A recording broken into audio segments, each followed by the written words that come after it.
Nylon मांजामुळे मकर संक्रांतीच्या उत्सवाला गालबोट लागल्यानंतर पोलीस व पालिका प्रशासन खडबडून जागे झाले असून संक्रांतीच्या दिवशी भरारी पथकाने नायलॉन मांजाद्वारे पतंग उडवणाऱ्यांवर कारवाईचा बडगा उगारला आहे।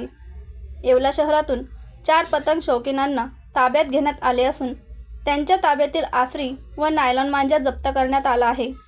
दरम्यान पालिका व पोलिसांच्या भरारी पथकाकडून ही कारवाई सातत्याने सुरू राहणार असून नागरिकांनी नायलॉन मांजाचा वापर करू नये असे आवाहन करण्यात आले आहे। सर्वांना नमस्कार। मी पोलीस निरीक्षक धीरज प्रकाश महाजन, येवला शहर पोलीस ठाणे।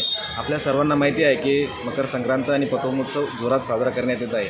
आतापर्यंत आपण नायलॉन मांजाच्या विरोधात धडक कारवाई पण केली आहे, पण आज आपण नगरपालिका आणि पोलीस प्रशासनाचं एक संयुक्त पथक स्थापन करून जे लोक नायलॉन मांजाचा वापर करून पतंग उडवत आहेत त्यांच्यावर भरारी पथक द्वारे धाड टाकून कारवाई करत आहोत। आज आपण 4 लोकांना त्यांच्या आसारीसह इथं कारवाईसाठी आणलेलं आहे आणि त्यांच्यावर नगरपालिका प्रशासनातर्फे पुढील कारवाई करण्यात येत आहे। आज दिनांक 14 जानेवारी 2024 मकर संक्रांतीच्या दिनी शहरात घडलेल्या घटना तसेच आम्ही दिवसेंदिवस करत आलेलो कारवाई याचा जास्त प्रभाव करण्यासाठी नगरपालिका पथक तसेच पोलीस प्रशासन पथक यांनी अचानक कारवाई करायला शहरात विविध ठिकाणी धाडी टाकल्या। त्या अनुषंगाने आत्ता 4 गुन्हेगार आपल्याकडे आहेत आणि 30 ते 35 हजाराच्या आसारी आणि मांजा आपण पकडला आहे। अशा पद्धतीने कारवाई चालू आहे। आता ह्या चौघांवर गुन्हा दाखल करण्यात येतोय, प्लस आमची पुढची टीमही कार्य करायला गेलेली आहे, पुढे धाडी टाकण्यासाठी चालू आहे।